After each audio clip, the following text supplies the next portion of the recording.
Sing. Sing. Sing. Joy to the world, the Lord has come. Sing. Let earth receive her King. Let every heart prepare him room. And heaven and nature sing, and heaven and nature sing, and heaven and nature sing. Come on, raise those candles high today.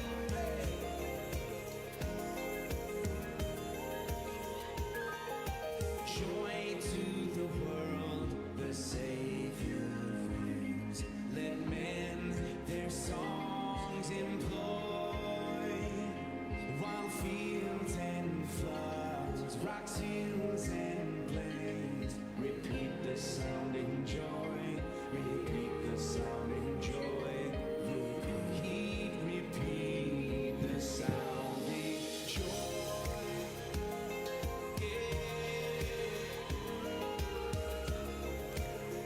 Repeat the sounding joy.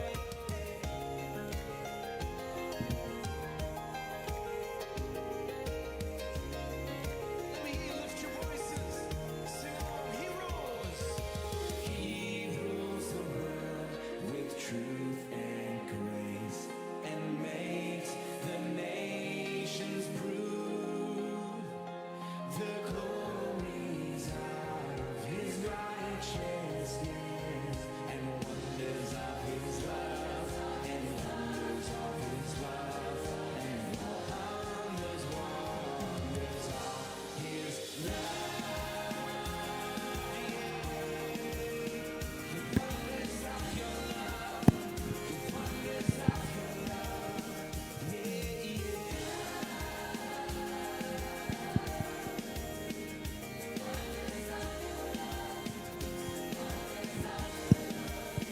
we sing. Sing. Sing. Sing.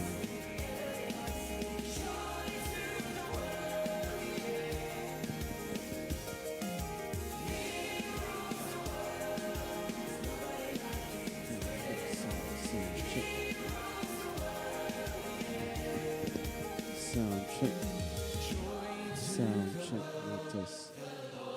Sound check like this.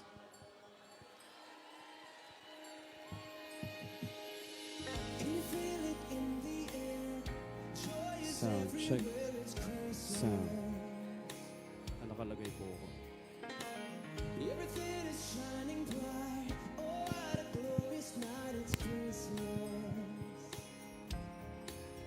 It's the greatest time of the year.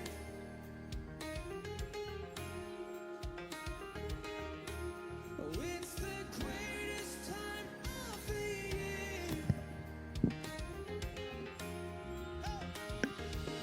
Come on, let's celebrate. It's Christmas.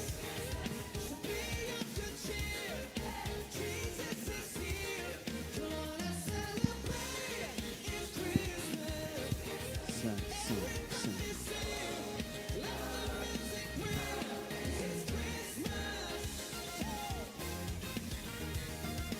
Everybody make some noise for Natalie Ruiz. There is a reason why we Sound check. celebrate Sound. tonight. It's Jesus. The greatest gift Sound of check. all. Sound. He came Sound to check. save us all. It's Sound. Oh. Jesus. And it's Christmas. It's the greatest time of the year. Yeah. It's the greatest time of the year. Yeah.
Magandang umaga po sa bawat isa. At before we start, could we please settle down? So, maaari na po muna tayong hanapin yung mga sarili nating pwesto. Good morning po at let's settle down so that we can start our service.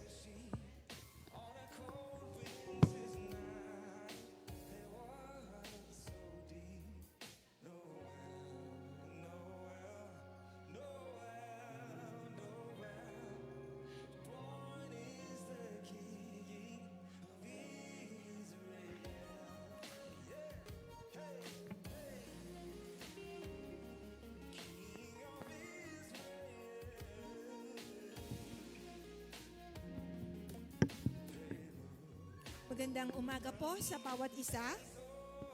Ang lahat po ba ay masaya sa umagang ito?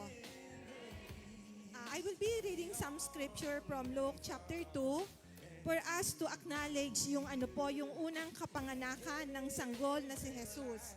Sabi po dito sa Luke chapter 2, beginning in verse 8, "And there were shepherds living out in the fields nearby, keeping watch over their flocks at night. An angel of the Lord appeared to them, and the glory of the Lord shone around them. And they were terrified, but the angel said to them, 'Do not be afraid.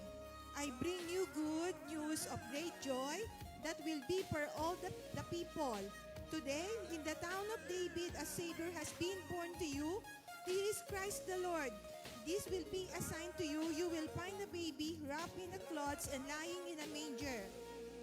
Suddenly, a great company of heavenly hosts appeared with the angel, praising God and saying, 'Glory to God in the highest, and on earth peace to men on whom His favor rests.'"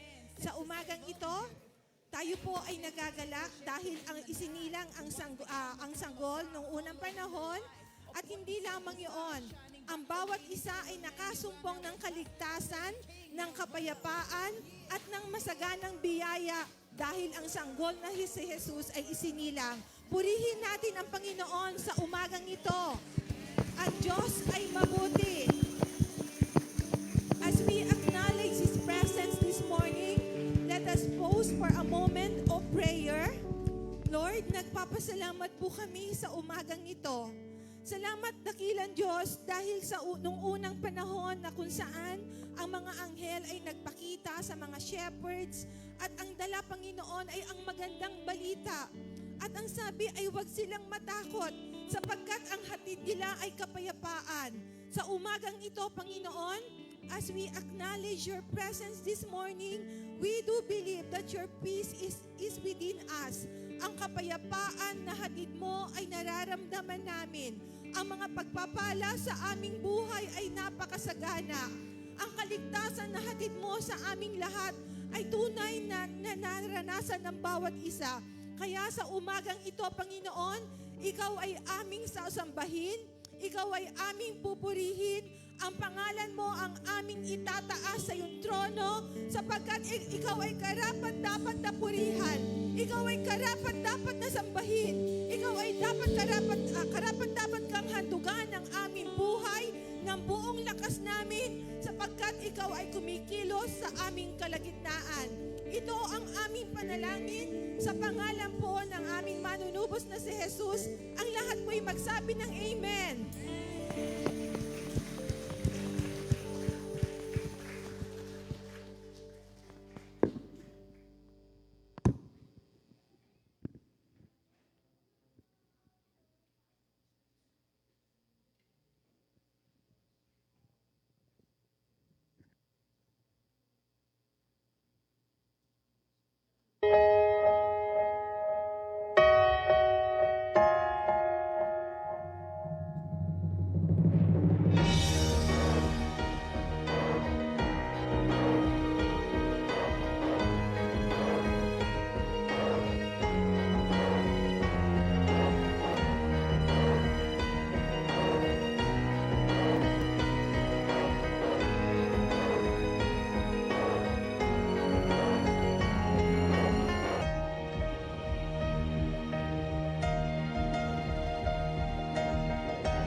Amen. Amen. Good morning po sa bawat isa. Morning. Ayan, hallelujah. Pwede ba nating palakpakan ng malakas ang ating Panginoong Diyos? Hallelujah. Praise you, Jesus. Thank you, Father God. Nawa po ang diwa ng Kapaskuhan ay hindi lang sa tuwing December. Amen? Kundi sa lahat ng panahon ng ating buhay. Amen po ba yun? Praise the Lord. Hallelujah.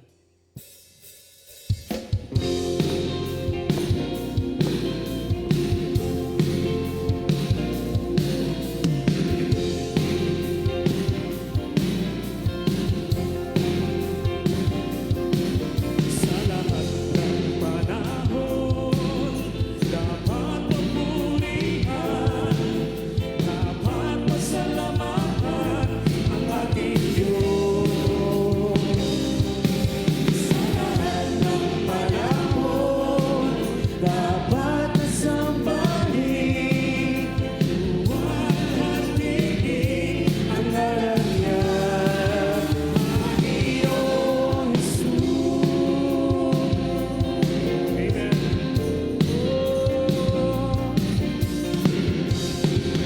Lahat ng araw, inihan niya para sa atin.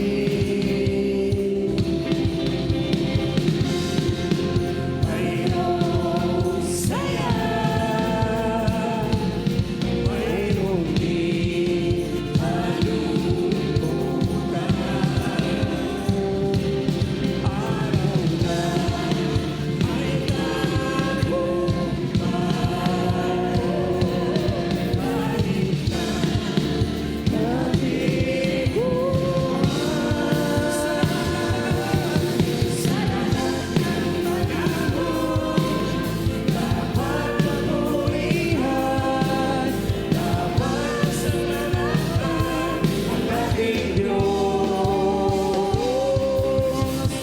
ay panahon, dapat sasambahin, luwalhatiin ang ngalan niya, Panginoong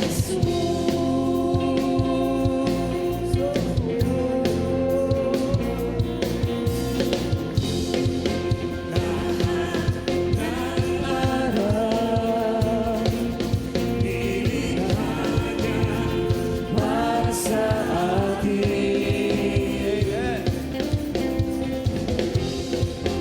Mayroong saya, mayroong di kalungkutan. Araw na may tagumpay,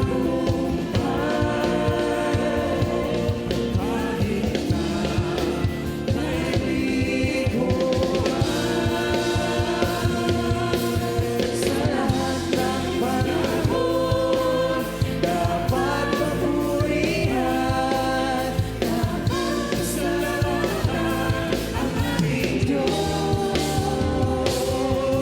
Sa lahat ng panahon, dapat nasambahin, luwalhatiin ang ngalan niya. Minsan pa, sa lahat ng panahon, dapat papurihan, dapat pasalamatan ang ating Diyos.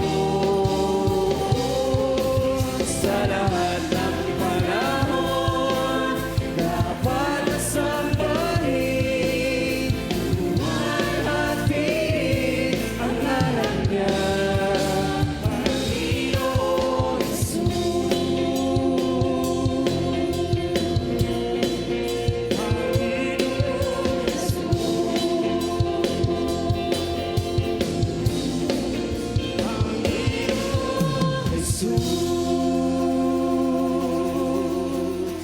Hallelujah!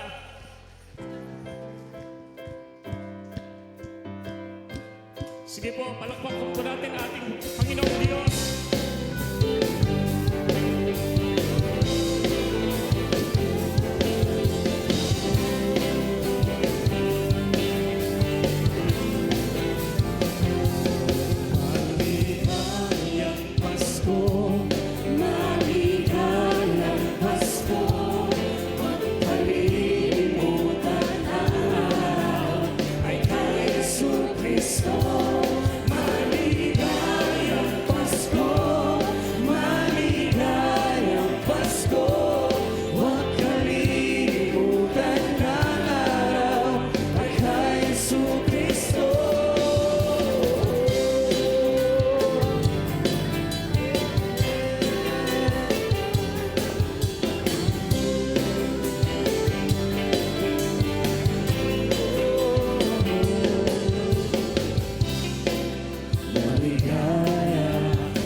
Amen.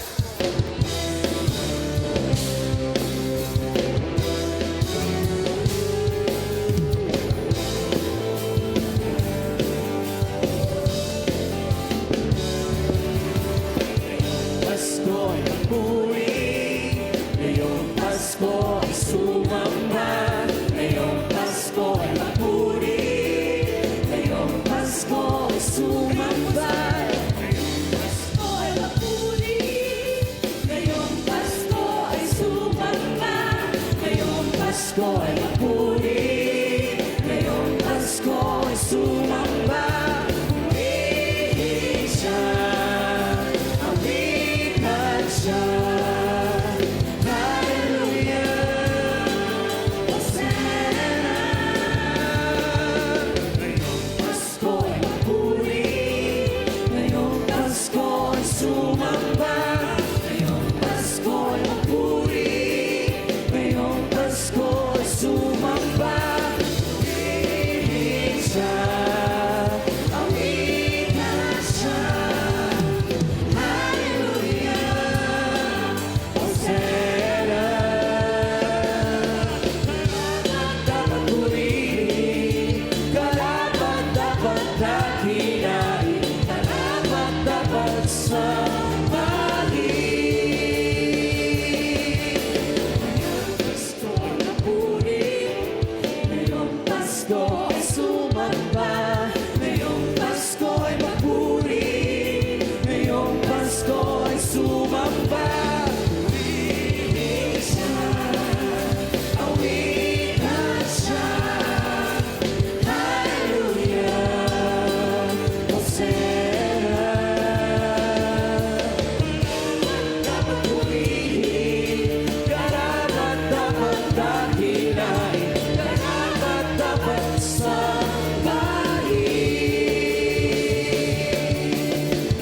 Pasko ay mapuri, ngayong Pasko ay sumamba. Ngayong Pasko ay mapuri, Ngayong Pasko ay sumamba. Purihin siya, awitan siya. Hallelujah, Hosanna. Ngayong Pasko ay magpuri, ngayong Pasko ay sumamba. Ngayong Pasko ay magpuri, ngayong Pasko ay sumamba. Purihin siya, awitan siya. Hallelujah,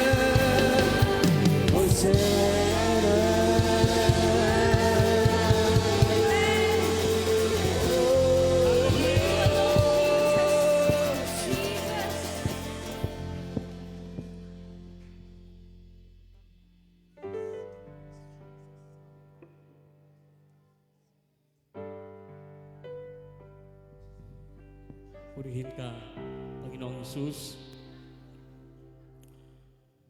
Kami po ay patuloy na aawit, sasamba sa iyo, Panginoon. Para sa iyo, pagkat deserve mo, dakilang Diyos, ang aming pong papuri at pagsamba.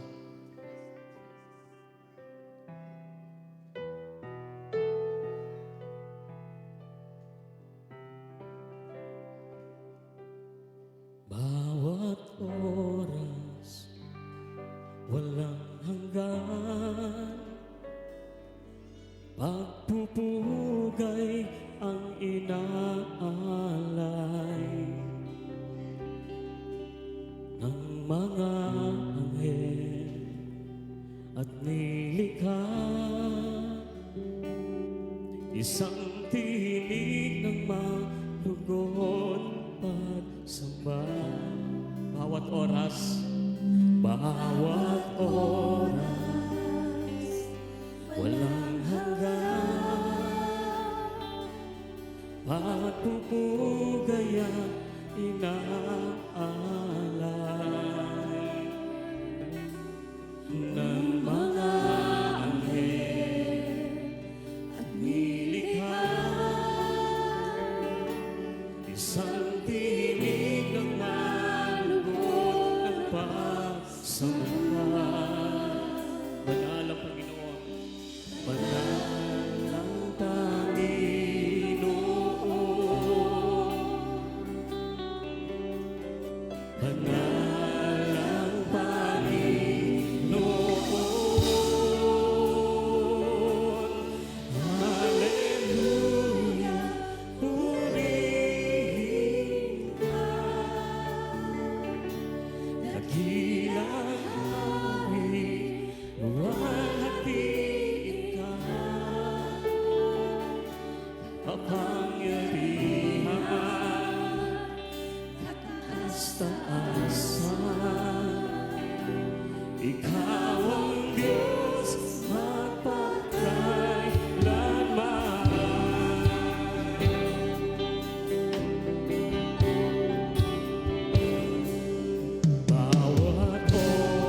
lahat ng papuri at pagsamba ay binabalik po namin sa iyo sa pangalan ni Jesus. Amen. Amen. Amen.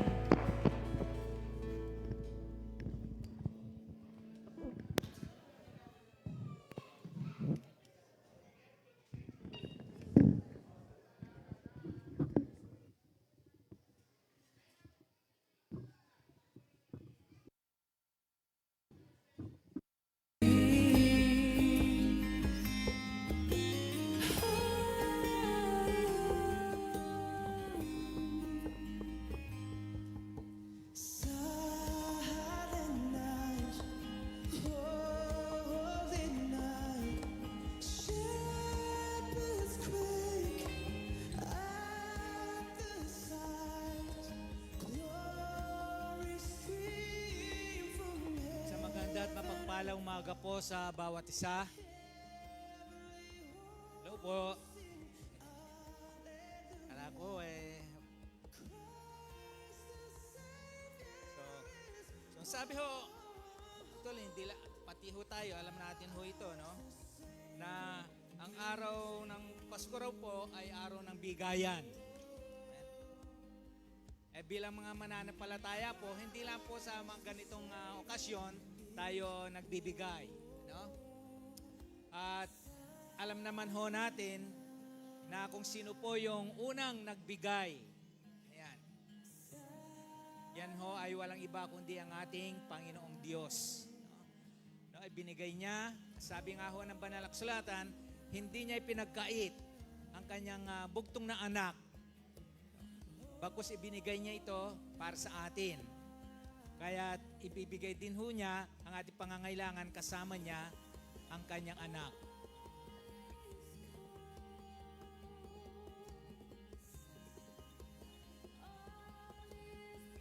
Mamaya ho, magbibigayan ho tayo, no? So, sa ating pong mga mananampalataya, hindi lamang po tuwing Disyembre nating ibinibilang na Pasko. Kundi araw-araw ay Pasko po sa atin, sapagkat kaya ho nagkaroon ng Pasko dahil po isinilang ho ang ating Panginoon Jesucristo. No, ibinigay niya. Binigay siya sa atin upang maging handog po para sa ating mga kasalanan. Kaya siya ho ang unang nagbigay, kaya naman ho tayo ay nagbibigay din. Siya ang unang nagmahal, kaya naman ho tayo ay nagmamahal din. Kaya sa umaga pong ito, ay nais pong basahin lamang muna itong sinasaad po dito sa Kawikaan, Kapitulo 11.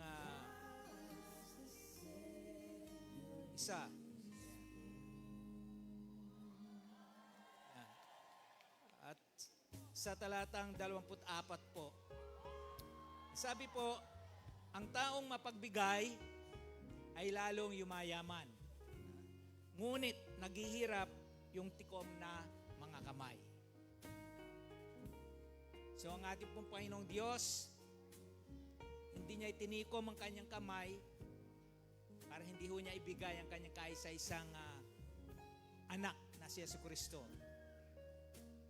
Lahat po itinuro sa atin ng ating Panginoong Diyos. So bilang mananampalataya po, ganun din ho tayo. Tayo po ay nagbibigay. Actually, bahagi lang naman ho ay yung binibigay natin ng kanyang ibinibigay sa atin. Kahit sa umaga pong ito, bilang pasasalamat sa ating dakilang Diyos sa kanyang pagbibigay ng kanyang bugtong na anak, ay ipakita ho natin na sa pamagitan ho ng kanyang pagpapala sa atin, niya sa atin, ay handugan po natin siya sa umaga ito. Kaya tayo po ay manalangin. Aming dakilang Diyos, amang banal, hindi lamang po sa salita, Panginoong Diyos, na ikaw ay nagpahayag, bagkus ipinakita mo po ito sa gawa. Ang iyong pagmamahal sa amin Hindi lamang po sa salita, O Diyos. Pinatunayan mo po ito nung iyong ibigay ang iyong kaisa-isang anak na si Jesucristo. Kaya naman ho, meron kaming sineselebrate na Pasko dahil isinilang po ang iyong anak dito sa mundo. Kaya naman ho kami, Panginoong Diyos, ay nahango sa aming mga kasalanan. At bilang po, O Diyos, na aming lubos na pasasalamat, narito po, Panginoon, ang bahagi na mapagpapala mo po sa amin. Amin pong inihahandog, O Diyos, bilang pasasalamat po sa iyong kabutihan at katapatan mo po sa bawat sa amin. Pagpalain mo po patuloy, O Diyos, ang mga salapi pong ito at yung mga kamay, Panginoon, na bukas ang palad at may kagalakan na naghandog po, O Diyos. Tuloy mo po na ibuhos ang masaganang biyaya sa bawat isa. Naparangalan ka namin, Panginoon, sa mga handog na ito, sa pangalan po ng aming Panginoong Jesus. Amen.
Palakpakan muna po natin ang mga maliliit na bata para mabawasan po yung kaba nila.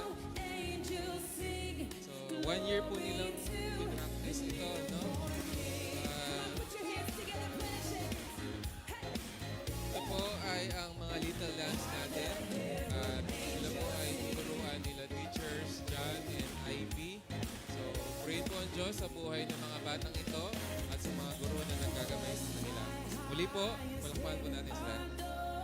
Christ the everlasting Lord, late in time, behold him.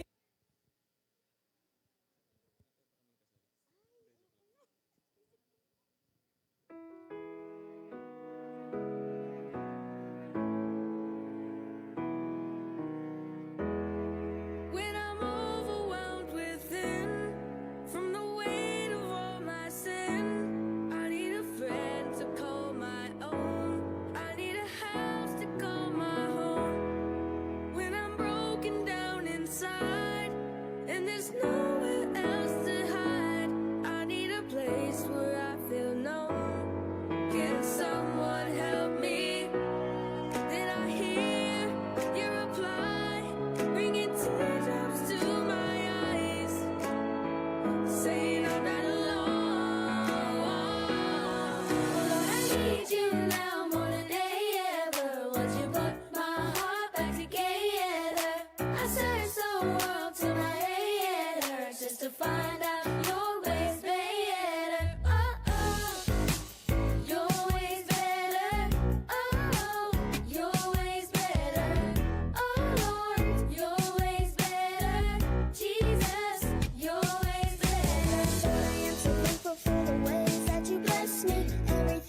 At syempre po, alam po naming mabibitin kayo sa isang special number lang. Kaya may dadagdag pa po tayong pangalawa, kasama naman po yung mga mas matanda, mga 9 to 12 years old. At kung may mga anak pa po kayo dyan, kahit hindi po nag-practice, pwede nyo pong padala sa harapan. Pwede po. So muli po, palakpakan po natin ang Diyos sa buhay ng mga batang ito.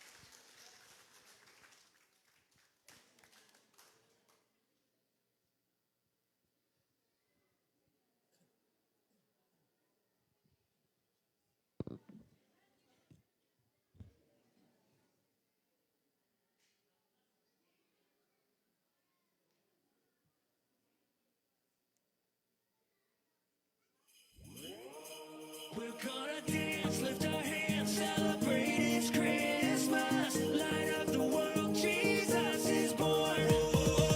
Raise your voice, make some noise, it's Christmas. Let's celebrate and shout for joy.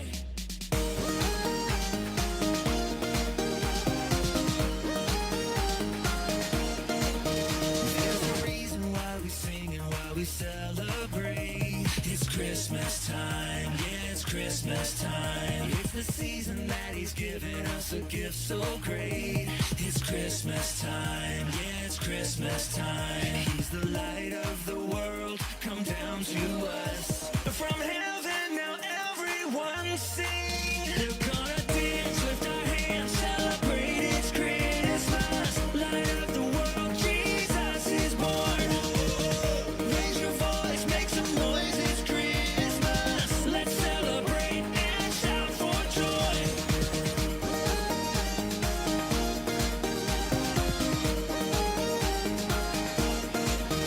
There's a reason why we sing and why we celebrate. It's Christmas time, yeah, it's Christmas time. It's the season that He's given us a gift so great. It's Christmas time, yeah, it's Christmas time. He's the light of the world, come down to us. From heaven now everyone sing.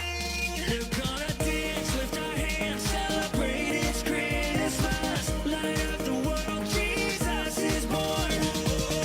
Raise your voice, make some noise, it's Christmas. Let's celebrate and shout for joy.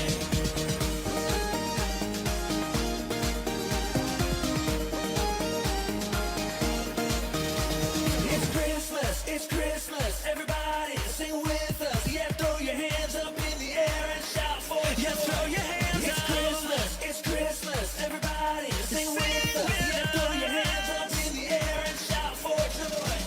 It's Christmas, everybody sing with us. Yeah, throw your hands up in the air and shout for joy. It's Christmas, everybody sing with us. Yeah, throw your hands up in the air and shout for joy. Lift our hands, celebrate it's Christmas. Light up the world, Jesus is born. Raise your voice, make some noise, it's Christmas. Let's celebrate and shout for joy. It's Christmas, everybody sing with us. Yeah, throw your hands up in the air and shout for joy. It's Christmas, everybody sing with us. Yeah, throw your hands up in the air and shout for joy. It's Christmas, everybody sing with us. Yeah, throw your hands up in the air and shout for joy.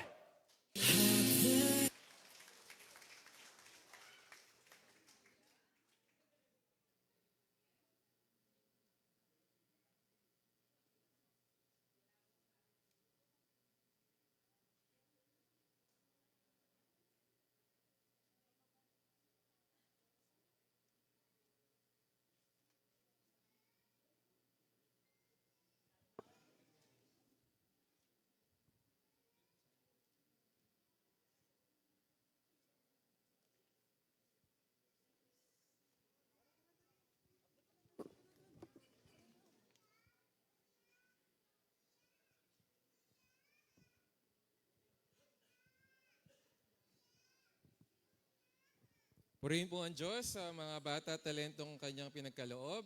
So sa umaga pong ito, tayo po ay nagse-celebrate din ng maaga for our Christmas service and Christmas party.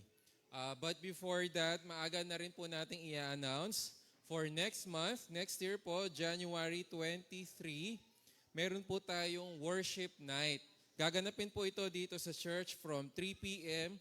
to 6 p.m. So lahat po ay invited at tayo po ay sama-samang magpupuri sa Diyos sa January 23. Also, we would like to welcome for the first time, kung maaari pong tumayo kapag natawag po ang pangalan ninyo, si Rowena Panocchio. Ayun po siya. Si Ravin Dave Begino. Si Rachel Moreno. At Marie Chris Malyari. So welcome po sa Christ Center Life City Church. And before we pray for them, let's continue with our question number 51. So second to the last na po tayo. It means next Sunday, matatapos na po natin yung ating New City Catechism. Sa question 51 po, anong pakinabang sa atin ng pag-akyat ni Kristo sa langit? Ulitin ko po, anong pakinabang sa atin ng pag-akyat ni Kristo sa langit? Ang sagot po from Romans 8:34, si Kristo ay pisikal na umakyat sa langit alang-alang sa atin, na kung paanong siya ay nagkatawang tao at bumaba dito sa lupa para sa ating kapakanan, siya ngayon ay nasa langit upang maging ating tagapagtanggol sa harapan ng kanyang Ama. Ipinaghahanda tayo ng isang tahanan at isinusugo rin sa atin ang kanyang Espiritu. So, before, again po, pwede po bang tumayo yung mga natawag kanina? Pagpapray po namin kayo. Yung apat po na tinawag natin kanina, kung maaari pong tumayo saglit. At the rest of us, church, can we extend our prayers and pray for them? Can we extend our hands? Ama naming Diyos, pinupuri ka namin sa umagang ito at kami nagagalak, hindi lamang dahil nakita namin muli ang mga kapatiran, ngunit nagdala ka, Panginoon, ng apat na kaluluwa upang makapakinig ng inyong salita at masaksihan nila, Panginoon, kung ano at sino ang nagbibigay at kayang magbigay lamang ng buhay na walang hanggan at tunay na kapayapaan at kagalakan sa mga tao. Lord, dinadalangin namin na sa mga mahal namin sa buhay na ito at ganun din, Panginoon, sa mga nagdala na i-bless niyo po sila, Panginoon. Huwag niyo pong hayaang na umuwi sila sa kanilang mga tahanan ng hindi pinagpala. Nadalangin namin na buksan niyo po ang kanilang puso at isipan at makilala po nila ang inyong anak na si Jesus. Ito ang aming dalangin sa pangalan ni Jesus. Amen. So church, let's all prepare our hearts and mind. Again, we are continually worshiping God by hearing His word as preached by Pastor Ferjim Perez.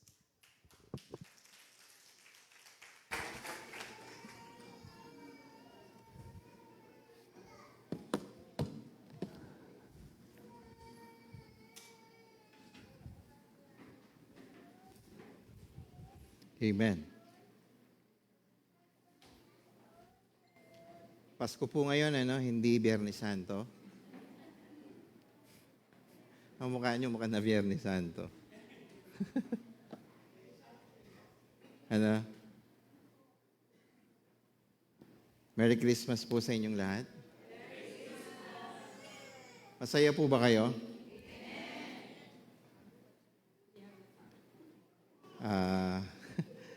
Bakit po kayo masaya? Dahil mamaya may kainan at maraming regalong pamimigay. Hindi po. Masaya po tayo dahil nandito tayo at in spite na ang daming problemang kinaharap, actually po, pag titingnan natin ang ekonomiya natin ngayon ay bagsak na bagsak. But of course, sino na nakatanggap ng 13-month?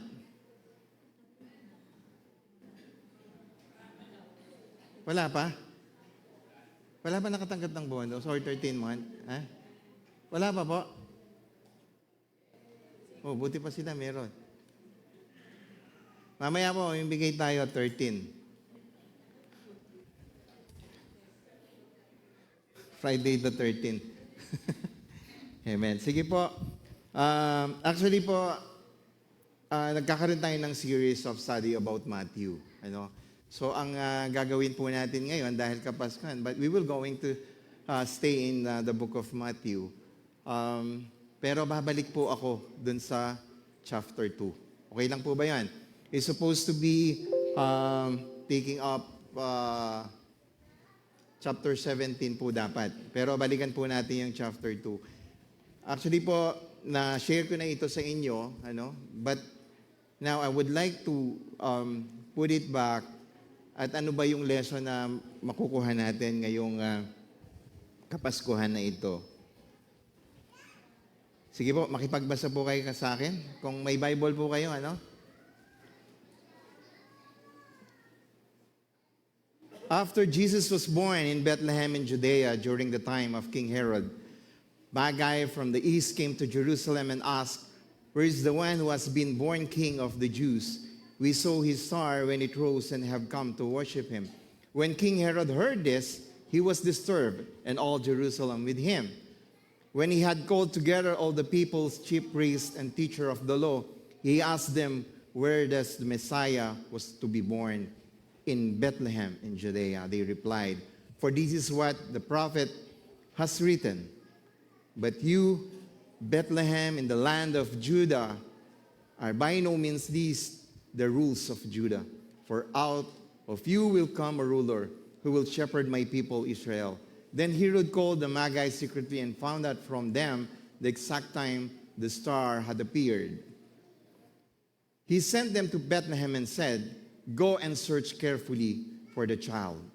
As soon as you find him, report to me, so that I too may go and worship him." After they had heard the king, they went on their way. And the star they had seen, when it rose, went ahead of them until it stopped over the place where the child was. When they saw the star, they were overjoyed. On coming to the house, they saw the child with his mother Mary, and they bowed down and worshipped him. Then they opened their treasures and presented him with gifts of gold, frankincense, and myrrh. And having been warned in a dream not to go back to Herod, they returned to their country by another route. When they had gone, an angel of the Lord appeared to Joseph in a dream. "Get up," he said, "take the child and his mother and escape to Egypt. Stay there until I tell you, for Herod is going to search for the child to kill him."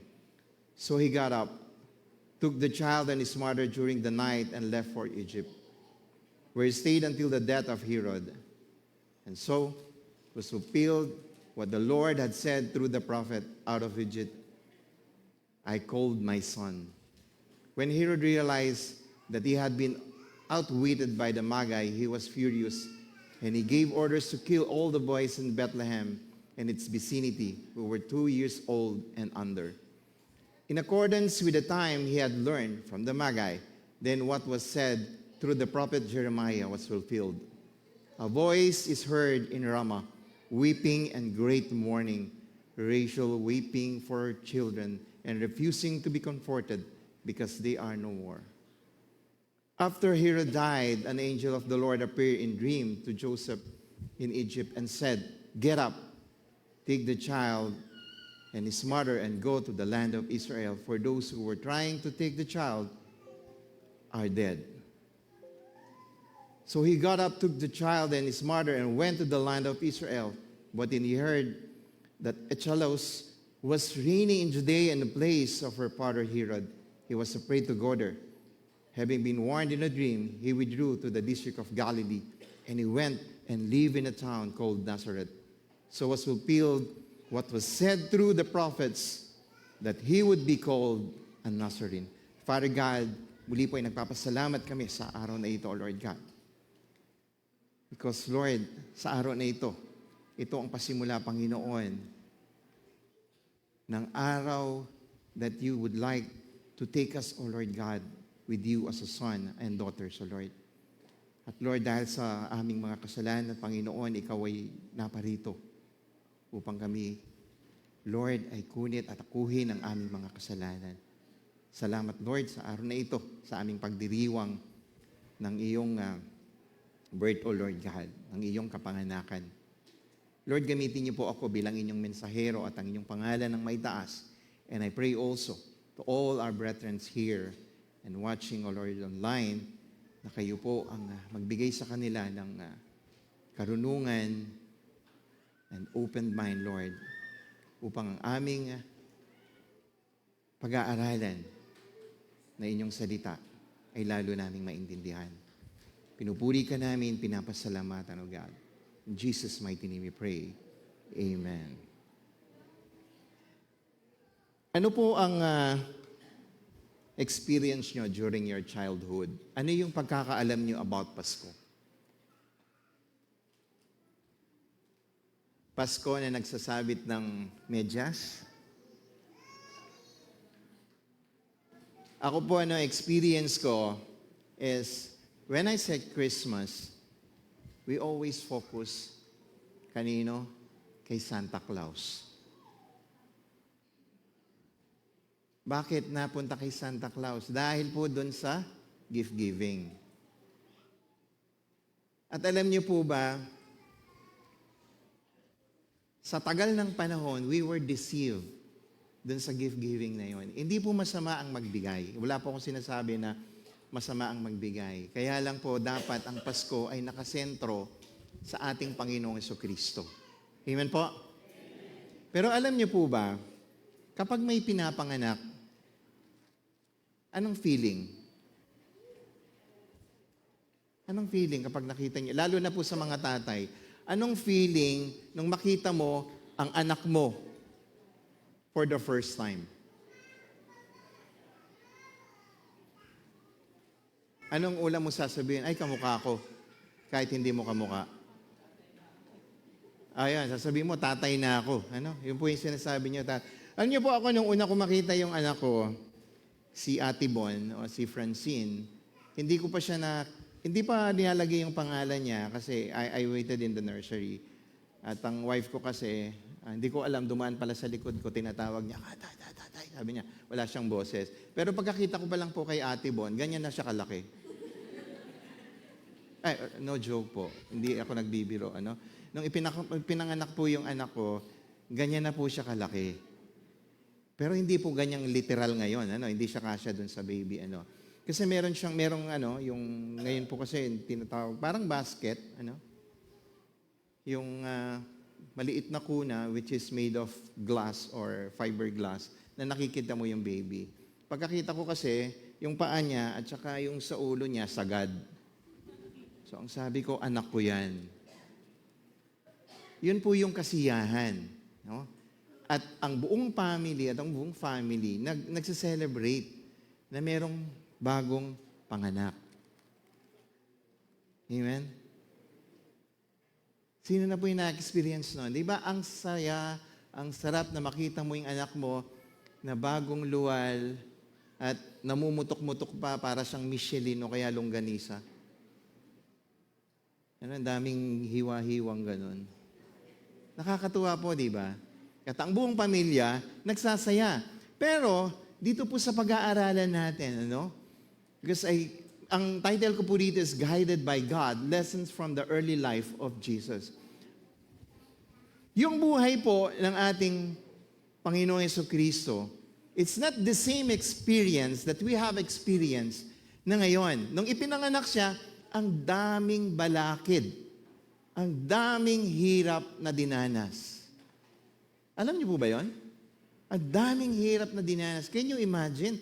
The Lord of Lords, the King of Kings, when He was born, na supposed to be may welcome, may grandiose party, pero wala po. Anong nangyari? Anong nangyari? Bakit nagkaganon? Alam niyo po kung bakit? Dahil pinipigilan ng kaaway ang pagdating ng ating Panginoon. At dito po makikita natin sa ating pag-aaralan ngayon, ano yung mga balakid at ano ang lesson sa buhay natin na pwede nating i-apply ngayon.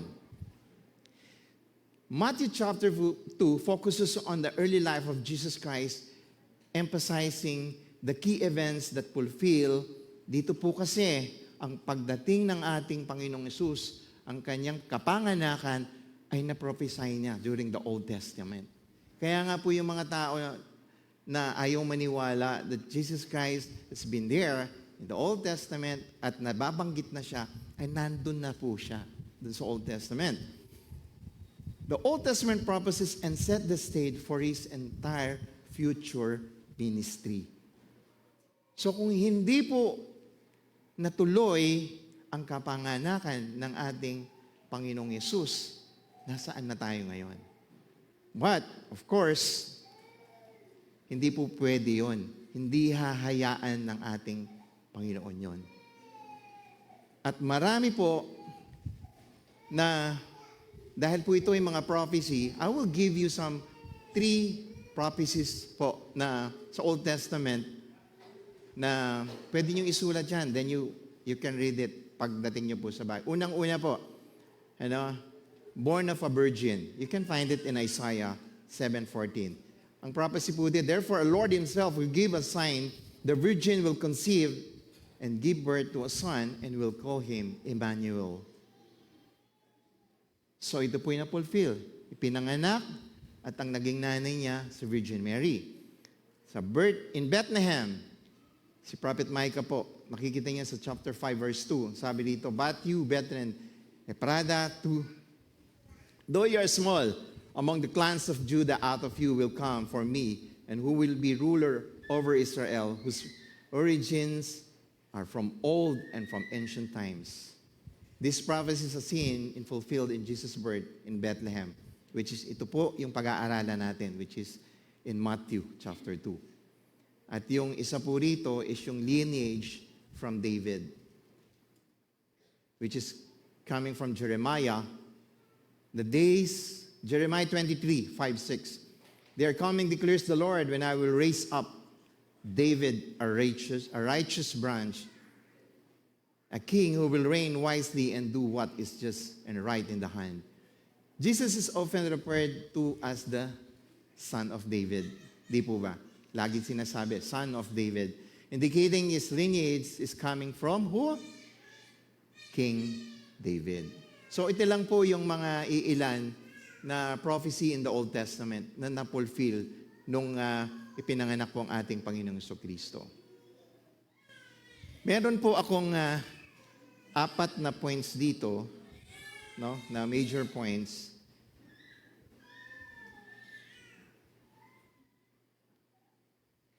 Nakalimutan na yata ako dito. Nandito pa po ako.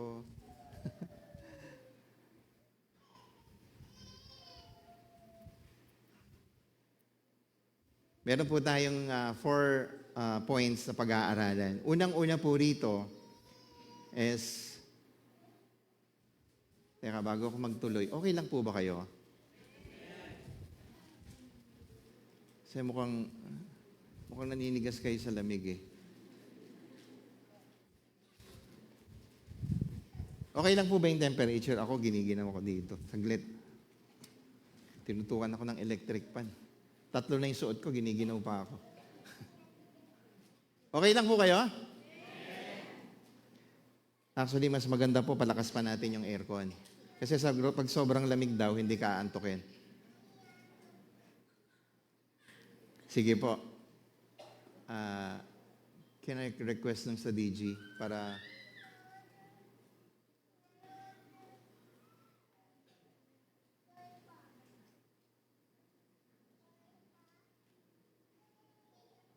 Sabi nila sa akin, kilala ko lang gumagano si April Boy Regino. Sige po, habang ikahintay tayo, So, yung point number 1 ko po dito is the visit of the Magi. Kilala niyo po yung Magi? Linawin ko po hindi po sila 3 hari kagaya nung kinakanta nyo. May 3... Lagi nyo pong kinakanta yun, di ba? May 3 haring nagsidalaw at... tama na. Excited. Actually po, hindi po sila, yung mga Magay po, hindi po sila mga hari. They are wise men. So ito yung mga genius during that time, mga astronomers, yung gano'n.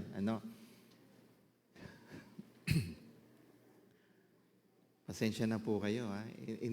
Ayoko kasing ma-past yung mensahe na hindi nyo nakukuha yung mga points. Gusto ko maisulat nyo rin para pagdating nyo po sa bahay. But anyway, kwento ko na muna po yung main point number 1. So anong nangyari po dito? Chapter 2, verse 1 to 12. Nung ipinanganak po ang ating Panginoon Jesucristo, which is in Bethlehem, during the reign of King Herod, may mga wise men, tinatawag nilang Magay. They are coming from the east, came to Jerusalem, seeking the King of Jews, whose star they had seen. So, ang mga Magay pong ito ay hinahanap nila ang Panginoong Jesucristo kasi nakita po nila yung tala. Baka sabi star. Yun, tala. So during that time po pala, meron ng GPS. Alam mo yung GPS? Yung Global Positioning System. Sinong gumagamit ng rito? Ng Google Map at saka Waze. During that time pala, may GPS na. Kaya nakita nung mga Magay is dahil dun sa sign of nung tala. So, sinundan nila yon. Pero, alam niyo po ba, yung mga tatlong wise men ito ay salamat, na naligaw sila. Dahil, the 3 wise men supposed to go straight, ay napunta sila dun kay King Herod. Why? Because they were expecting, it's king, so King of Kings, hari, makikita nila ito, saan? Sa palasyo. But they were not expecting na ang batang Jesus ay ipinanganak sa isang sabsaban. Herod, disturbed by this news, consulted with the chief priests and scribes who cited Micah, indicating that the Messiah would be born in Bethlehem. Dito po kasi, yung sinasabi ko nga po sa inyo kanina, yung kapanganakan ng ating Panginoon Jesus ay hindi kasing saya ng katulad ng saya nung ipinanganak yung mga anak ninyo. Ang nangyari po kasi, bago pa siya ipinanganak, ay may nangyari na. So, nung nalaman po ni Herodes, si Herod, na ang ating Panginoong Hesus ay ipinanganak at alam niya na it's a King of Kings, dito pumasok yung jealousy, yung inggit. At alam niyo po ba, anong ginawa niya? Unang-una, nagsinungaling siya. Anong kasinungalingan ang sinabi niya? Ano bang kasinungalingan ang sinabi niya? Unang-una. Ang kasinungalingan sinabi niya ay ganito, kapag nakita niyo ang batang Jesus, sabihin niyo sa akin, upang siya'y aking purihin. Nakita niyo po ba yun nung binasa natin kanina? Sabihin niyo sa akin at aking pupuntahin at siya'y aking pupurihin. Pero, hindi po yun ang purpose niya. Ang purpose niya, kaya gusto niyang malaman, ay para mapatay. Pero hindi po hinayaan ng Panginoon yun. Dahil sa pagbisita po ng mga Magay o ng mga wise men, ay there's a divine guidance and revelation. Sa una pa lang po, may guidance ng Panginoon. Anong guidance na yun? You can find it in verse 1 to 2. God provided a star to guide the Magay, symbolizing His guidance in our lives. Sa pagbisita po ng mga Magay na ito, may guidance na ng ating Panginoon.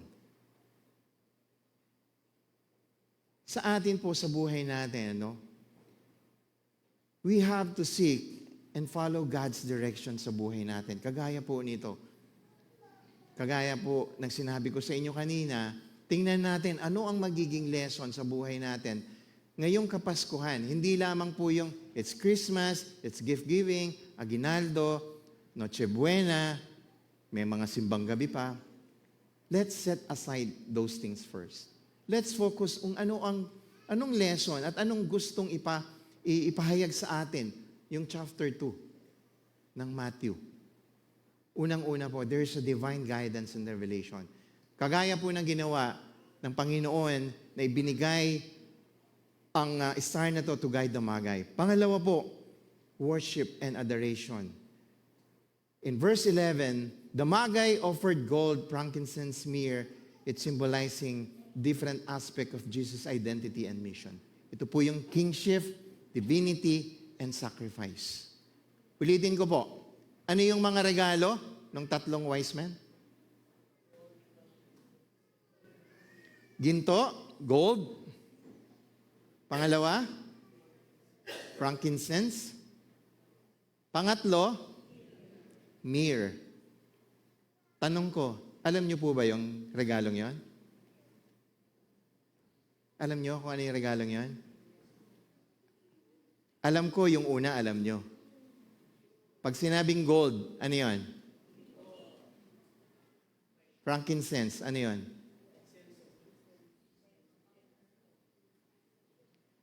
Myrrh. Pabango? Tingnan natin kung ano yon. Bakit binigyan siya ng ginto, ng frankincense, at saka myrrh? Ginto, i-reward natin. Ginto, insenso, at langis. Ang perfume po kasi, it's coming from an oil. Yung ginagamit po nating pabango, the more na meron siyang oil, the more na nagtatagal ang pabango. Lagi niyo pong tandaan yon. Unang-una, bakit ginto? Bakit ginto ang binigay? Hindi yung parang parang naisip mo lang ito lang ang kaya ko ginto lang Bakit kaya ginto? Bakit gold po ang binigay unang-una ng wise men? It's because it signifies the kingship. It's a royal authority. When you give something, dun sa mga tao na matataas, anong binibigay natin? Kapag sinabi ng presidente, or birthday ng presidente, may nag-assign sa'yo, bigyan mo siya ng regalo ang isang presidente. Anong ibibigay mo? Siyempre, hahanap ka ng bagay na nagbabagay doon sa level niya. Di po ba? Doon sa estado niya. Of course, hindi ka magbibigay ng isang biskuit na Marie o kaya pretzel. Hindi. Hahanap ka doon sa estado ng buhay ng isang tao. Dito po, ang estado ng ating Panginoon, the wise men are considering Him. It's because Jesus Christ, the King of Kings. So, sabi nila, ito ang hari. So, kailangan ang hari, we have to give a huge value on it. So, dinideclare dito, Jesus as King. Kaya ginto po. Currency and wealth used by royalty and royal treasures. Noong pong panahon, kapag ang mga hari ay nireregaluhan, anong ibinibigay? Mga ginto, mga silver. Yan po yung binibigay nila sa mga hari. Sige po. Pangalawa, ano yung gift na pangalawa? Frankincense. Anong kanilaman naman ng insenso, ng frankincense? Ito po yung divinity or priesthood. Worship and prayer offered to God. Ito po kasi, yung ginagamit nila is burned as incense, used in temple rituals during that time. Meaning, frankincense points to Jesus as what? Fully God. Worthy of worship and our great high priest. Siya po yung great high priest natin, kaya meron silang frankincense. Ano naman yung myrrh? Sabi ko sa inyo kanina, it's parang Hindi siya parang, it's an oil na ginagamit. Bakit nagbigay ng oil? Anong gagawin? Sa tingin nyo, anong gagawin dito sa mirror na to? Ha? Pabango? Tama? Ginagamit siya sa pabango? Hindi pa siya ginagamit sa luto? This symbolizes the suffering, death, and sacrifice. Bakit po? During that time, wala pa yung hindi pa ginagamit yung, ano kasi ginagamit nila pag namatay ka, gusto mong i-preserve yung tao? Balsamo. So, wala pa pong balsamo noon. So, ginagamit nila para sa mga patay ay pinapabanguhan lang nila. So, pinapahiran. And also, suffering, death, and sacrifice. Bakit po? This foreshadows Jesus' crucifixion. So there's already a revelation nung ipinanganak ang ating Panginoong Hesukristo ay mamamatay siya para sa atin. It's a foreshadowing Jesus' crucifixion nung mamamatay siya. Kasi po, nung ancient word, sabi ko nga po sa inyo, it is used para doon sa, yung mir po ginagamit din sa doon sa parang, kating ko ba yun? Hindi, efficacent oil. Ayan. So, ginagamit din sa pinon. Pero mostly, ginagamit po yan pampabango sa mga patay. Myrrh points to Jesus' humanity and sacrificial death. So, sa atin po, I would like to challenge us to offer their best to God in worship. Ngayon po, magre-regalo kayo, di ba? Tama? Kanina po kasi may nakita ko, halos lahat tayo may bit-bit na regalo. Sinong may bit-bit na regalo ngayon? Wala.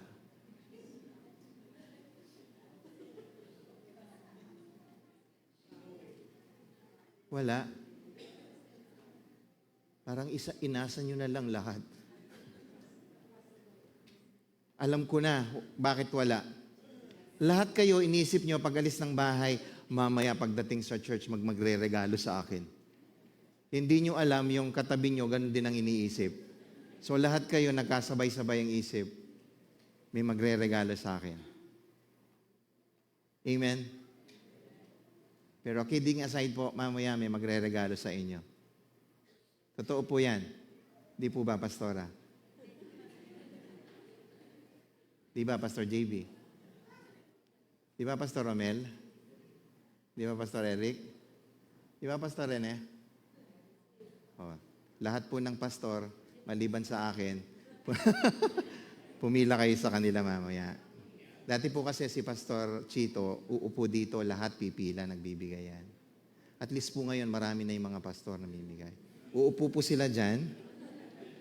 1, 2, 3, 4, 5 sila. Ayan. Pipila din ako. Mamaya po, 5 pila, pumila kayo. Of course, si Pastora, siya yung star, nandito sa gitna. Anyway po.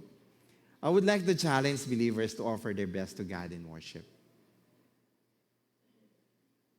Kalimutan muna natin yung mag-give. Let's set aside.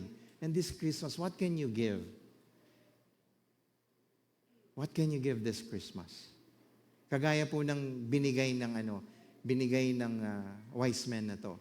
They really think of what are they going to give dun sa batang bagong panganak ng ating Panginoon Kristo. Iniisip talaga nila yun. Ngayon po, I really challenge you, my fellow brothers and sisters. Ano ba yung pwede mong i-offer ngayon sa Panginoon? Pag-isipan niyo po yan. At pangatlo po, obedience to divine warnings. Sa verse 12 po dito, Damagay obeyed the divine warning not to return to Herod. Kasi anong sabi ni Herod? Pag nakita nyo si Jesus, ang batang Jesus, balik kayo dito para malaman ko to worship. Pero, ano pong ginawa? Bumalik ba sila? Doon sa binasa natin? Hindi sila bumalik, di ba? Hindi po sila bumalik. Why? There's already a divine warning. So sumunod sila. They were warned by an angel. lumihis sila ng ibang daan. So dito po natin makikita the importance of listening and obeying God's warning in our life. Yung mga instruction natin, ano ba yung, sasabihin nyo sa akin or tatanong nyo, paano ko malalaman na paano ko malalaman yung instruction sa akin ng Panginoon? Unang-una kong tanong muna sa inyo, kinakausap nyo ba ang Panginoon? Sino pong kumakausap sa Panginoon? Through prayer. Baka nakalimutan nyo na. Sabihin mo, hindi ako kinakausap ng Panginoon eh. Tapos tinanong ko, bakit? Nagtampo yata. Bakit? Kasi hindi ko siya kinakausap. Baka sakali. We really have to be serious in asking God's instructions. Kasi po, yun magbibigay sa atin ng gabay sa buhay natin. Kagaya ng nangyari dito sa mga wise men ito. Main point number 2. The escape to Egypt. So verse 13 and to 15. Unang-una po, di ba, umalis na sila doon. Kasi bakit sila umalis? Bakit sila umalis? Dahil anong utos ni Herod? 2 years old, pababa, patayin.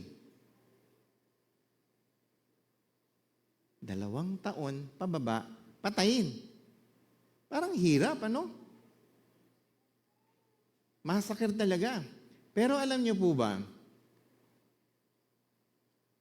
there's already a protection and provisions during that time. Kaya sabi ko sa inyo, hindi tayo pababayaan ng Panginoon kagaya ng ginawa dito.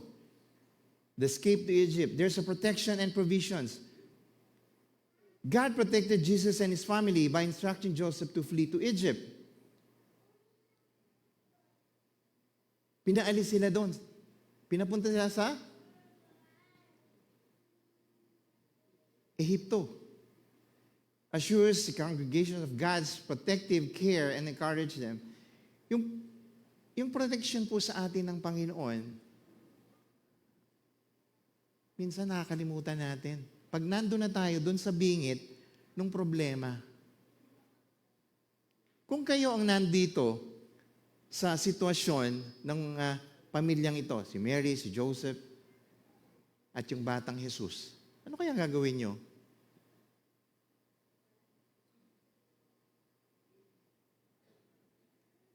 Second, fulfillment of prophecy.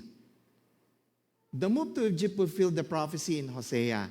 Hindi lamang po ito inutos, kundi ito po ay isang prophecy.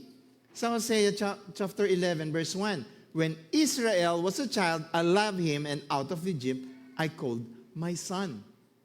So bago pa lang ipinanganak ang Panginoong Jesucristo, years back, matagal, alam na nila na may mangyayaring ganito, na pupuntahin sila sa Ehipto. So there's already a prophecy. So there's a fulfillment of prophecy. Hindi lamang siya inutos na pumunta doon. Dahil alam nila na the time will come na si Herod ay ipapapatay niya ang batang Jesus.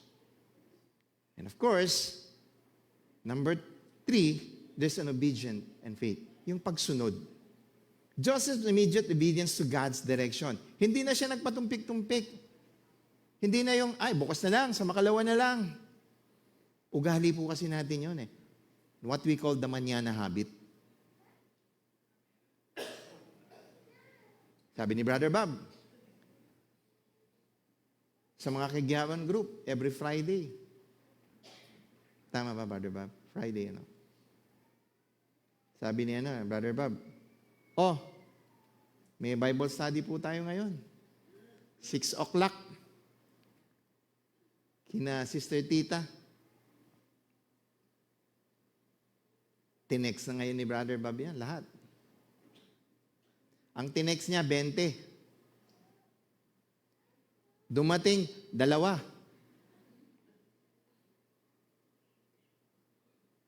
At least, inalis mo lang yung 0. 20. Minsan po kasi nangyayari sa atin yon. We don't want to obey.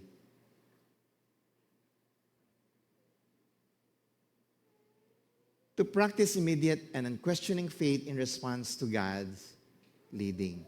Ano pong leading ng Panginoon sa inyo? Sinong may ministry dito o wala pang ministry?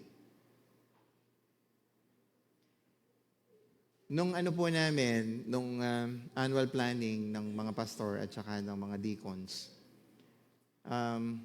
si Pastor Rene po come up with something. And I would like to share it with you. Naghahanap po siya ng choir. Pero hindi po basta choir. Ang hinahanap niya, mga nanay na choir. Seryoso po ako. Opo. Na-announce na ba yun? Hindi pa, no? This might be your obedience in faith. At naghahanap din po ng tambourine dancer. Huwag nyo namang sabihin senior pa rin naman.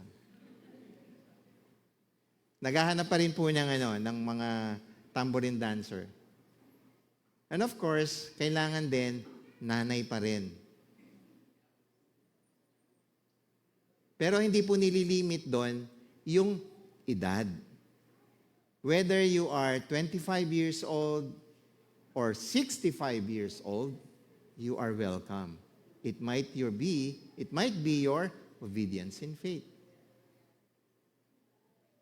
Sige nga po, tingnan natin. Sino po ang willing na maging choir?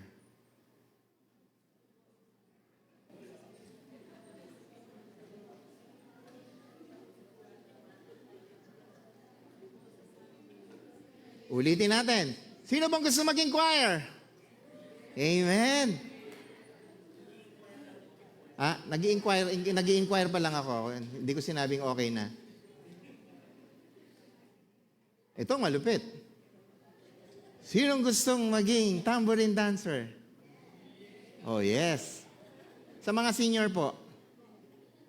God bless you, nanay.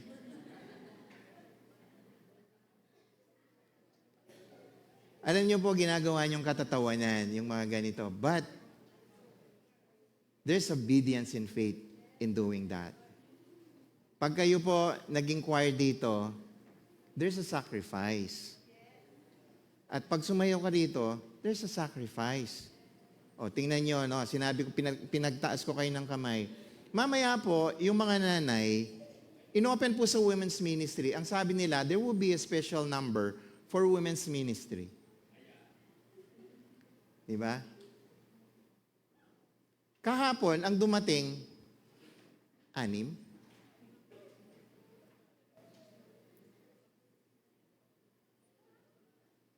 O, diba? Minsan ka palang sasayaw, ayaw mo nang pumunta ng practice. Paano yung sinasabi mong sakripisyo? Wala. Pas, di ba? Seryoso ka doon? Oh, di ba? Simula po sa Sabado, yung gusto pong sumali sa choir at saka doon sa mga tambourine dancer, pumunta po kayo rito ng 2:00 ng Sabado. Pero bago po kayo umuwi, magpalista na po kayo kay Pastor Rene. Para isasama po kayo doon sa group chat. Kasi wala pong hinto, araw-araw yon i-remind kayo. Kasi po, dahil sa edad natin, sinabi mo ng linggo, kinabukasan, makakalimutan na yan. So, ang gagawin po ni Pastor Rene, aaraw-arawin niya po kayo. So, iba yung approach sa bata, at saka iba yung approach sa matanda. Obedience in faith. Main point number 3, the massacre of the innocents, which is in verse 16 and 18. Ang ginawa po dito ni Herod, papatay lahat ng bata na 2 years old below. Bakit kaya 2 years old below? Di ba sabi, bagong panak. alam niyo po, if you're going to read the Bible at pag-aaralan mo to, ang sabi pa nga doon, isipin nyo, yung mga magayo, yung mga wise men, pagkapanganak, hindi naman sila pagdating ng poop, nandun sila. Hindi po. Nag-travel yan. So, it took them months, maybe years, bago nila nakita yung bata. So, ang ginawa ni Herod, hindi siya sigurado kung ilang taon o ilang buwan na yung bata. Kaya sabi niya, lahat ng bata, mula 2, pababa, patayin. Sa subpoint number 1 po nito, what's the significance on this one? Bakit naisulat yun? Bakit sinabi pa yun? It means evil exists in this world. The massacre ordered by Herod reflects the presence of evil and suffering in the world. Tingnan niyo po, mula pa noon, kay Noah, nung nagkaroon ng baha, evil really exists. So as believers, we have to trust God's sovereignty and goodness even when facing the reality of evil and suffering. Number 2, God's sovereign plan. Ano yung plano ng Panginoon? The tragic events fulfill the prophecy dun sa, Jeremiah. A voice is heard in Ramah. Tingnan nyo naman, na-prophesize din yung gagawin na Herod na ipapatay niya yung 2 taon pababa. Makikita niyo po yan sa Jeremiah. A voice is heard in Ramah, lamentation and bitter weeping. Rachel is weeping for her children. She refuses to be comforted for her children because they are no more.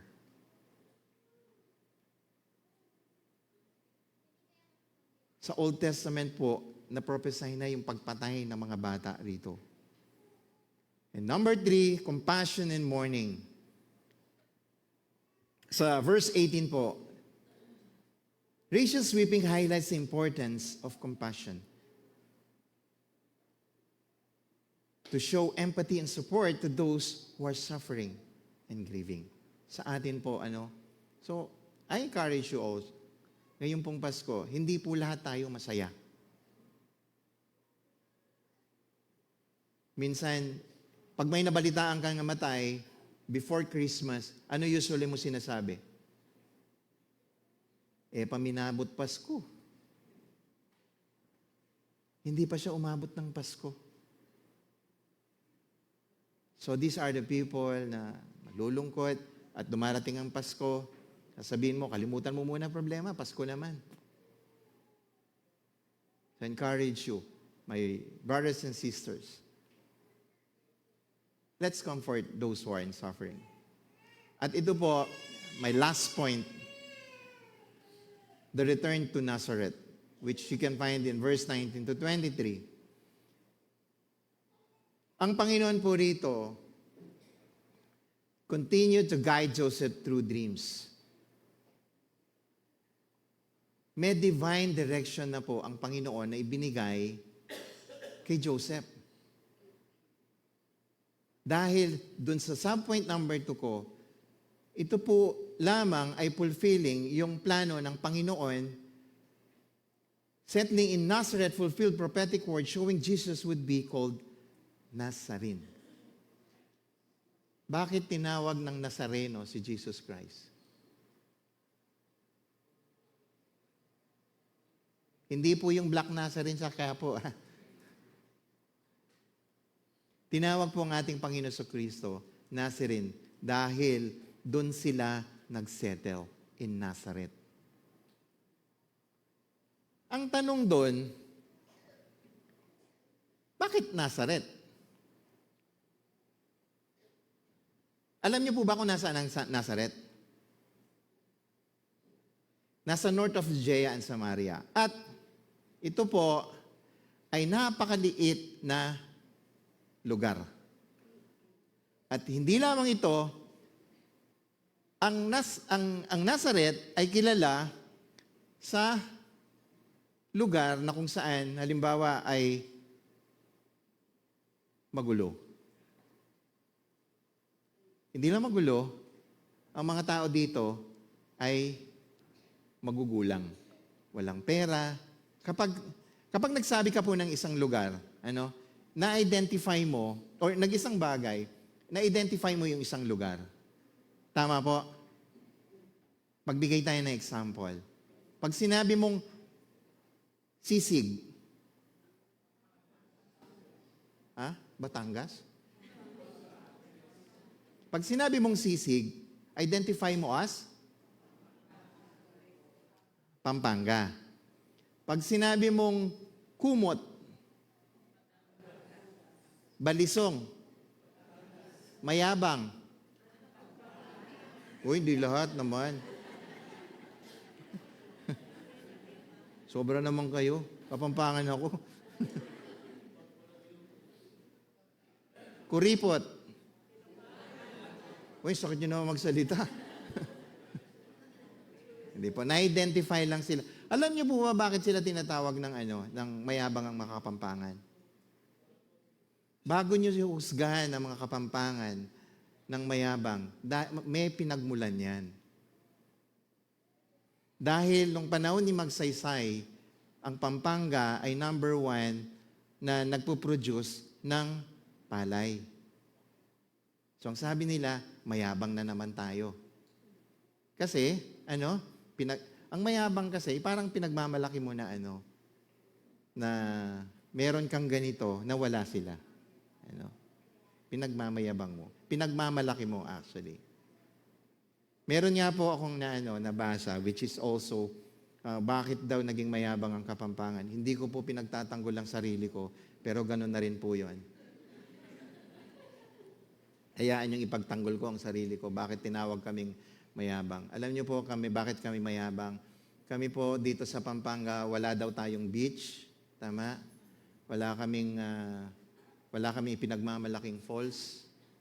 Ang may pagmamalaki lang po namin at pinagyayabang namin, pumunta kayo dito sa amin at papakainin namin kayo. Diba? Kahit ipangutang namin yan, papakainin namin kayo. May ipagmayabang lang kami. Pero totoo po yun. Dito sa Pampanga, kaya nga po si Lorenza, alam niyo po yung storya ng Lorenza? Lorenza, isa po siyang nanay na pag may pumunta sa bahay niya, ipinagluluto niya at pinapakain. Ganyan po kayabang ang Kapampangan. Ang tinatawag po doon, matas ke pulok. Mahirap pong intindihin yon. Kahit na ako po, hindi ko alam anong ibig sabihin ng pulok. Tanong niyo po kay Teacher Pau. Mamaya. Ha? Fried chicken. Kami pong mga Kapampangan, matataas ang aming mga pulok. At tataas ang aming pride. Kasi ayaw namin ang aming mga bisita na nagugutom. And mind you this, pag kumain kayo sa aming bahay, hindi lamang pagkain ang ihahanda namin, pati yung mga plato na 10 taon na nakadisplay doon, ilalabas namin. Di po ba, Sister Wilma? Tama po ba?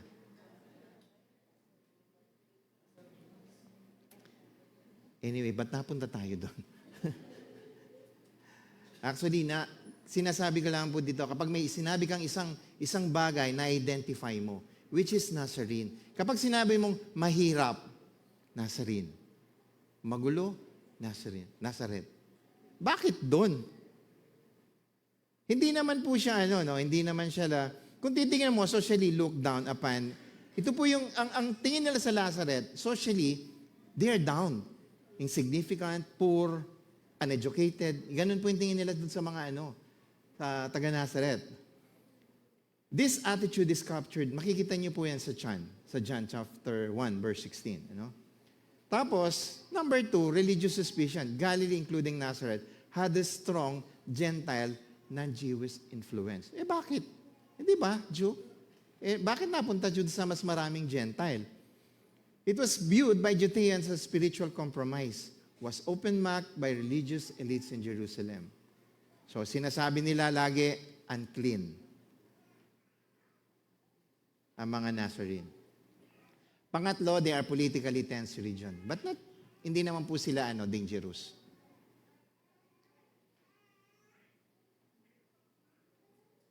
Pero, Jesus later experienced rejection there. Makikita niyo po yan sa Luke. Naka-experience siya ng rejection. Can you imagine, sinasabi mo Kapampangan ka, then umuwi ka sa Pampanga, and they're going to reject you as a Kapampangan. Di ba masakit yun? Di ba? Sasabihin sa'yo, nakamanmata sa pulok.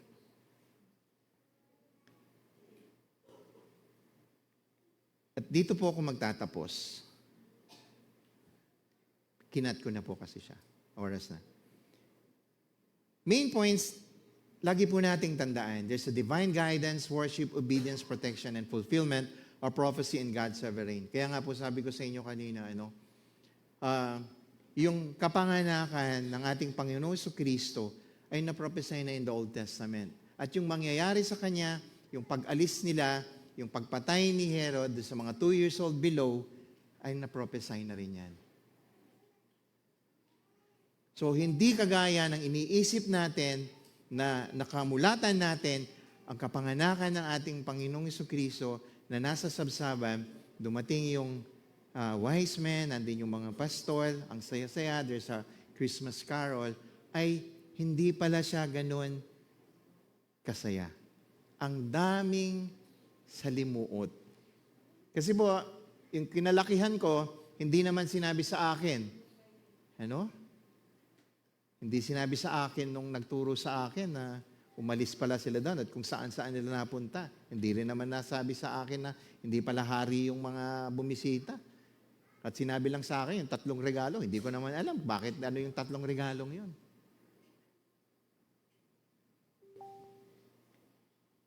As my final word po sa inyo, I would like you to challenge my brethren, my brothers and sisters, to seek guidance. Unang-una guidance sa Panginoon. Trust His plans and offer their best, and offer our best in worship. Yan lang po ang inihiling sa atin ng Panginoon. So kailangan sa buhay po natin, hindi lamang yung iniisip natin kapag Pasko ay yung pagbibigay, nakakatanggap. Kung hindi, unang-una mo, what can you offer to God this Christmas? And the best thing that you can give is yourself and your word. Ano pong ibig sabihin dito? Una po, try to reconcile. Yung mga kaaway mo, patawarin mo na. Kung may kaaway ka man, reconcile. Pangalawa, huwag mong sabihin ikaw ay Kristiyano lamang. Isa kang Kristiyano na anak ng Diyos at i-share mo siya. Share the gospel. And I would like to ask you, ano ang objective natin bilang isang Kristiyano? Ano po objective natin bilang isang Kristiyano?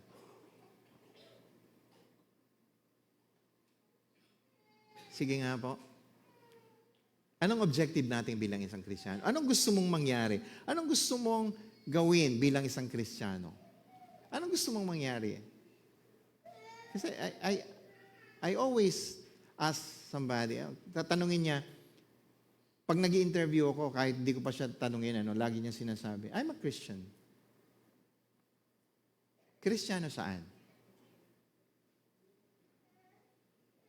Tayo pong mga Kristiyano, lagi nang sinasabi, pag Christian ka, I would like to go to heaven. Yun po ba yung objective mo? To go to heaven? Yun lang ba?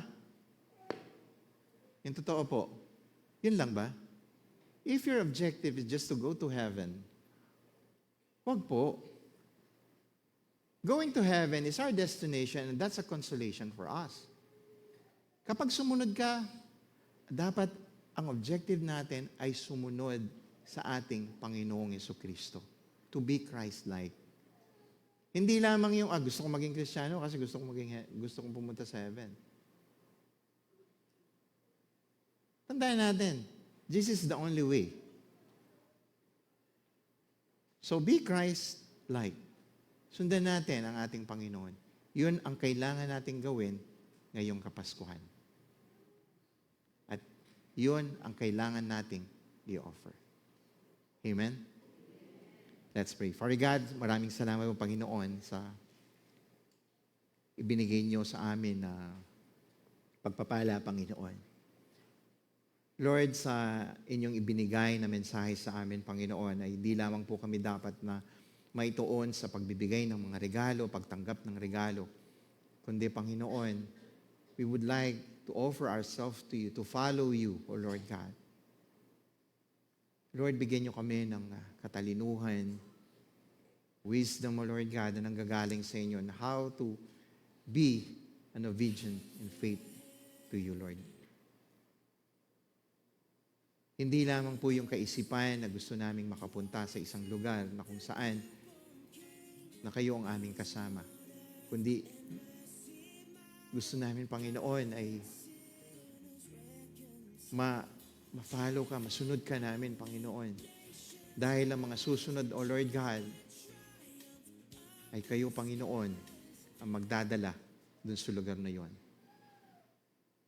Maraming salamat, Panginoon, sa oras na ito. Na patuloy niyo po kaming binibless. Patuloy niyo po kaming ginaguide.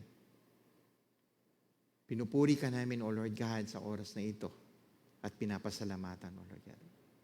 And I pray also for all my brothers and sisters here, O Lord, na nandito at nakikinig online. I pray na sila, Panginoon, ay sumunod sa iyo.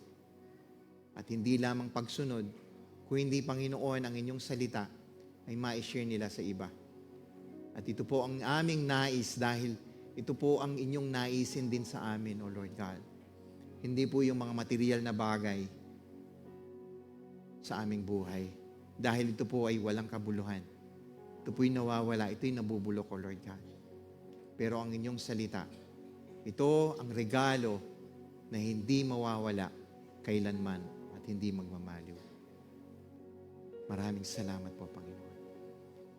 At ngayon, pag-ibig ng Diyos, pagliligtas ng anak, ang pakikipisan ng banal na Espiritu, at ang lahat ng anak ng Diyos na willing na sumunod sa ating Panginoong Jesucristo, even for a lot of sacrifice, ay magsabi ng Amen.